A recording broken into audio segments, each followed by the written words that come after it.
Tony G is looking down on 10-9 offsuit. Here we go, Phil. Did you raise it? Pre-flop is Tony G doing exactly what Tony loves to do. Take a hand that plays huge on connected boards and drag Hellmuth into a pot. Back to the same tricks. I'm not going to let you two just enjoy Back to the the same old, same old. I feel like I'm stuck in the middle of a triangle. Stuck in the middle. Hellmuth opens King-Jack, a very Hellmuth hand. Strong enough to raise, not quite strong enough to want a giant pre-flop war. Tony flats with 10-9 suited, the classic, let's see a flop and torture you later. The flop comes 8, Queen-Jack, and it is a total car crash in slow motion. For Tony G, it is perfect. 10-9 gives him the nut straight immediately. We're gonna draw. Draw your gun. I got a big draw, Tony. What do you want me to do? The turn brings the 5 of diamonds, which looks like a total brick. Nothing about this card should scare off a player who was happy on the flop. Tony now leans on the situation. The sizing tells the full story. Into a pot that was already inflated, this is not a little probe, it is a serious ask. With the nuts, Tony wants value from exactly what Hellmuth has, strong 1-pair hands and pair plus draws that hate folding versus him. Hellmuth thinks it through and calls again. Where's the big draw now? Oh, where's the big draw? I'm gonna check to you or what? Well, I thought maybe you would, yeah. Yeah. Hellmuth is now facing the most brutal question. Do you really think I am the kind of guy who triple barrels this size with nothing on this board after you called twice? Or, if Tony ever gives up his bluffs on earlier streets, which he often does when met with resistance, then this river bet becomes heavily weighted toward value. Hellmuth tanks and convinces himself that against Tony G specifically, people just do not always have it. All right, I call. He makes the call. There you go. Welcome to the game. Ouch. Just flops the nuts just off the bat. Welcome to the game. You've been doing a lot of talking. Now show me your bullets. Show me what you brought to the game. Where's your money? Don't tell me you're going to play with that crap. You're not going to embarrass yourself here, are you? Yet again. Phil, produce. Tony G is holding 5-4 offsuit. Pre-flop. Tony G opens to 1,000. Hellmuth bumps it to 2,000. That re-raise looks small, almost like a keep it friendly sizing, but it is actually very revealing. With a hand that plays great post-flop and dominates Tony's usual junk, Hellmuth chooses control over punishment. He does not go big and try to blow Tony out. He invites him in. Things can get nasty at the end, right? The river was wild. Confident that if they see a flop, he will outplay him. Tony checks, which is standard with his marginal pair and draw potential. But Hellmuth checks back as well. That check from a 3-better on this texture is all about pot control and deception. In Hellmuth's head, his hand is good often enough that he wants to see turns and rivers without inflating variance. From Tony's perspective, this is the perfect moment to take the lead. He bets 4,000. It looks like a probe from a weak 9 or a semi-bluff, but underneath it is pure value, designed to keep Hellmuth's entire range in. Call. That's 10 grand. Phil calls, call. sees the bad news. He has a full house. You didn't raise? At least maybe we'll get the blow up we're all waiting for. I know you got a flush. The 9. This guy's raising. He's got a raising. 9. You drew. Explosion's about to happen. Bring the trike. Bottom pair against top pair, where he's going to pay me off another 7,000-8,000, but no, he fills up and wins 14 from me. You're a disgrace to the game. Where do you come up with that? I'll tell you, can I tell you one thing, Tony? Can I tell you one thing? I wish that I weren't a bad loser sometimes, but it's 10 times as bad to be a bad winner. And you're a bad winner, my friend. Phil Hellmuth is looking down at ace-jack offsuit. Pre-flop begins with a scenario that is practically designed to tilt Phil Hellmuth before a single card is pitched. The game is featuring a straddle from Jennifer Tilly and a double straddle from Tony G, which effectively cuts the effective stack sizes in half. All over straddle, all over. Double straddle from Tony. You're taking away my straddle energy. No, I'm putting more money in there for the good players. That's like wasted You money can raise now. him. You can raise him comfortably, knowing that he hasn't looked at his cards. This structure forces players to loosen up and fight for the pot, but it also amplifies the penalty for mistakes. Hellmuth decides to attack. In a vacuum, this is a standard aggressive play. All right, I opened for the pot. Pots it. And you looked, right? Well, I think I looked. Allegedly, I looked. Tony. I'm all in. Pot limit, brah. Without looking? Without looking. Pretty sure he looked. Well, you can't be all in. 60. Tony G tries to just shove here to deny equity, but he forgets the game is pot limit, so he actually 3-bets to 21,600. You slow down. You slow down a bit. You got to save the rest. It is large enough to commit a significant portion of chips, but it is not an all-in, which leaves the door open for Phil to make a catastrophic error. It's hard to believe that you always have a hand against me. Look, you could see the flop and get rid of it as well. Hellmuth takes the bait hook, line, and sinker. He looks at his ace-jack, a hand that is notoriously difficult to play against a 3-bet, and decides that Tony is simply splashing around. I'm not looking. I haven't looked. I don't care. I know it's a random hand, and I got a random hand. Wow, all that talking makes me think he's strong. I was for sure going to call before that. 15 on top, Tony. He's saying he hasn't looked, though. He most certainly looked. Did no one see him? He's saying you didn't look? Yeah, you wouldn't lie, Tony, would you? I wouldn't lie. You can There you check go. my hand if you want. You can tell him the truth. You didn't look I at haven't either looked. card. I haven't looked. You promise? Ask Joe. I mean, I haven't I looked. can't say anything, but I'm not going to look. that's between you and Phil. Well, if you haven't looked, I guess I'll just move in. Phil ships and Tony calls. All right, you're close. You're up there. Oh, you lied. Of course I lied. It's poker, Phil. What do you think this is? That's messed up. So messed up. Wow. What do you think? I'm blind? How many times do you want to run Well, it? I asked you if you had looked or not. You want to run it how many times? I'll let you choose, Tony. Three I times. I Three always times. lose, so. You kind of deserve to lose the first I one. do deserve. I hope you win one. Why would you lie? I mean, no, it's considered totally not uncool, man. I mean, it's not right. I feel it's just a game. That's etiquette, though. I mean, you don't Phil, say what you were happens blind on when this you were blind. table in play is just a game. We tell whatever we want. So When do you all tell the the rules truth? of poker are just thrown out the window, and this really bad etiquette. But What do you think? I'm a kid? Phil. we're talking about etiquette. I'm so a poker you're player. the kind of guy that goes to the golf course, and when someone's playing you a big money match, you scream in the middle of their backswing. You think that's the same thing? Yes, I I know don't it's think the that's same the same thing. thing. I don't Listen, think so. if you polled all the We're top talking players, about the you'd get strength crushed. of our hand, and I'm telling Let's you. just bet hang on. 100,000 if we pull the top 20 players. We'll ask about your etiquette. Phil is looking for sympathy from the table, but the real court of opinion is in the comments. Was Tony out of line, or is Phil just being the poker brat? Let me know whose side you're on. Why? And I'm destroying you. You in know it's every bad part of etiquette. the game. You don't say you haven't looked at your cards when you haven't looked at your cards. You don't do that. Okay, well It's then like I'm a wrong. rule of poker. It's like it's, Well, it's why'd you call? horrible etiquette. Because I thought you hadn't looked at your cards. Come on, Phil. Well, if you want 25,000 this bad, you can have it. You have to How pay many times attention are we to the dealing? game, Phil. If you're a professional player, you would pay attention to me looking at my hand. We're doing it 3 Okay, times. how many times? 3 times? 3 times. I admit that my You deserve to etiquette lose the is first terrible. one again. I do. So for that. Karmically, he deserves to lose all 3. What a villain. I drink your milkshake. So they're going to run it 3 times with the winner of each run taking a third of the pot. Flop. King 9 tray. Tony pairs his king, Phil drawing nearly dead. How happy are you now? Turns a jack. That's bad for me. River ace of diamonds. That's kind of fair. Let's even out the deck a bit. I mean, you showed your true colors, which is bad for you here. Here comes flop number 2.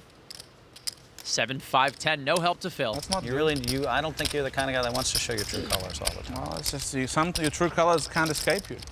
You are who you are, Phil. Yeah. I'm sorry. That's the way I am. Turn number 2. Ace of clubs. River another 5, and Tony G takes the second run. Don't rush. Don't rush. We might keep you in. Queen, queen, king, and Phil picks up some outs. Turn 7. No help to Phil.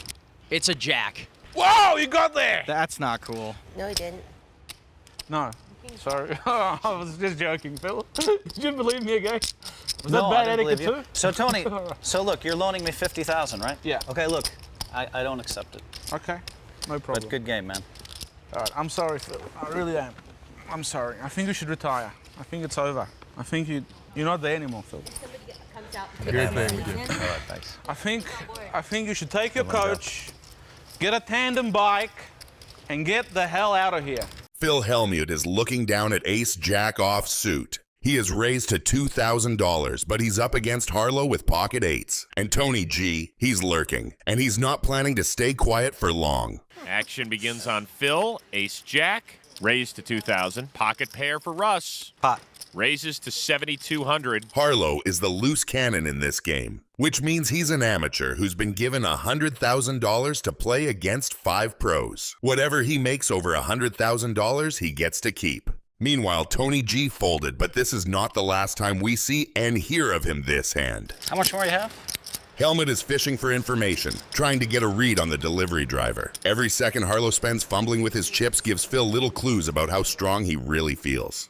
Phil calls and gives him the WWE stare down. Hellmuth off the top rope. The flop, 10-6 deuce, 3 clubs. Hellmuth checks the nut flush draw. Harlow's ahead for now, but Phil's sitting there with 2 overcards, a nut flush draw, and about 27 different ways to ruin this man's whole poker career. If Harlow fires a bet here, things could get messy fast, because Hellmuth is definitely not folding this one soon. But Harlow decides to check it back to him. The turn gives Russ a set. Hellmuth, chips in hand, leads out to 5,500. Gotta take a chance sometime. I'm supposed to think you're weak, right? Because you're talking? I won't bet more than 9,000 on the river if you call. I'm all in. Russ Harlow, all in. Hellmuth throws out a little feeler bet, just trying to stir the pot.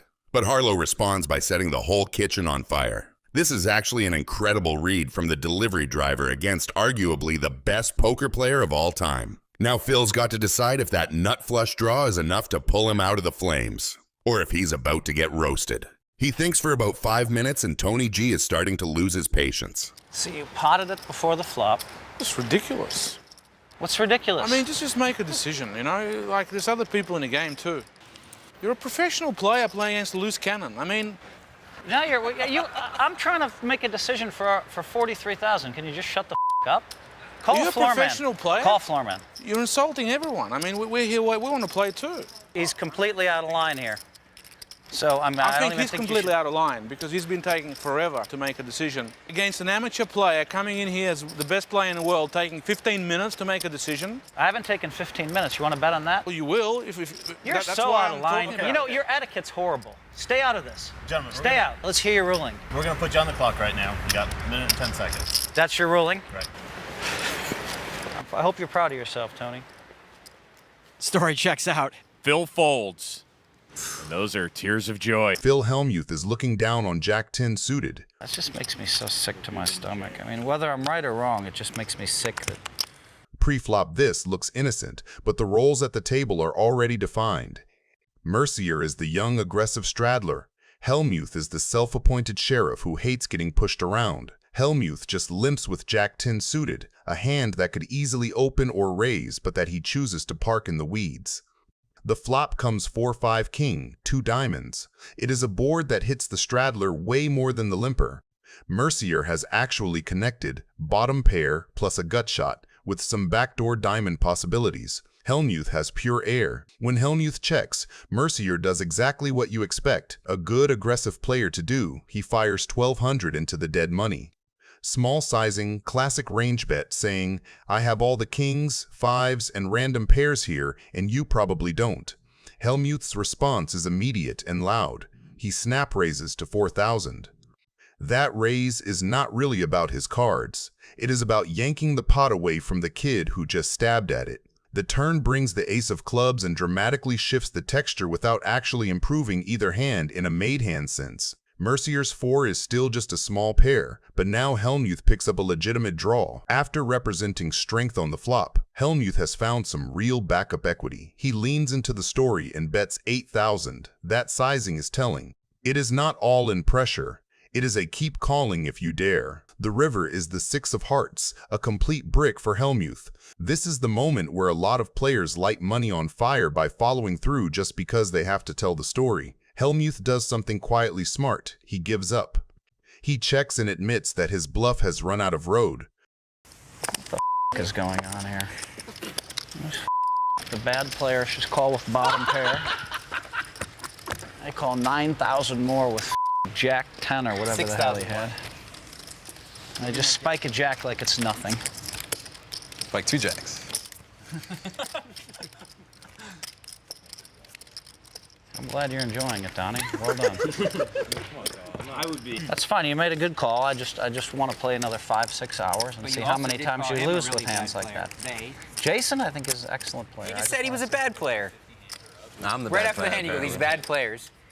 And he's the one who made these bad players calling me with bottom pair. See, that's the thing. You insult him because you're losing and feel like it's okay. I thought you hit the 6. I was kind of upset. That's You why thought he hit the 6? I made a disgusting check on You the went river. check. God, I just lost. Put him on 6-7. 6 games. Moron, mother. Hellmuth kicks things off with pocket deuce. This is a hand that only someone as wild as Phil Hellmuth can play when faced with a raise. Little does he know, his aggression will end up making him mad once again. You were like drawing dead.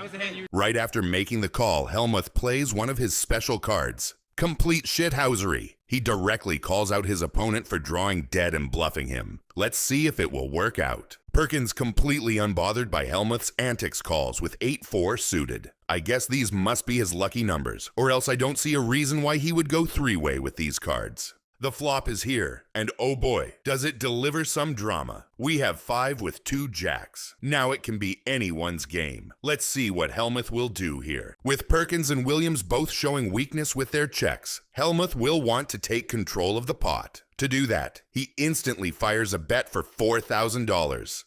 Perkins with his 8-4 suited didn't have to think too long about what to do next, and does what every one of us would do in this spot and folds. Williams, on the other hand, didn't think at all. He snap-called the bet as if he is holding the nuts and is just waiting for Hellmuth to bloat the pot some more. The turn delivers a queen of clubs, which makes things even more interesting. Now Williams has an open-ended straight draw and is looking stronger than ever in this hand. Even though the turn improved his hand, Williams still decides to check in order to see how Hellmuth will play it out first. And that's exactly what Hellmuth was waiting for. After no more than a few seconds of thinking, he fires another 4,000 bet, trying to pressure Williams out of seeing the river. For better or for worse, Williams almost snap calls the bet, which means he either thinks Hellmuth has nothing or is just feeling super lucky. Even a 5 or a queen can counterfeit Phil's hand. The turn delivers a king, which completely shifts the game, and Williams is now in the lead. Make sure to watch until the end to see Hellmuth going crazy after the showdown. King. Here it comes. That's the ejector seat straight out of Goldfinger. Yums. Moron, mother.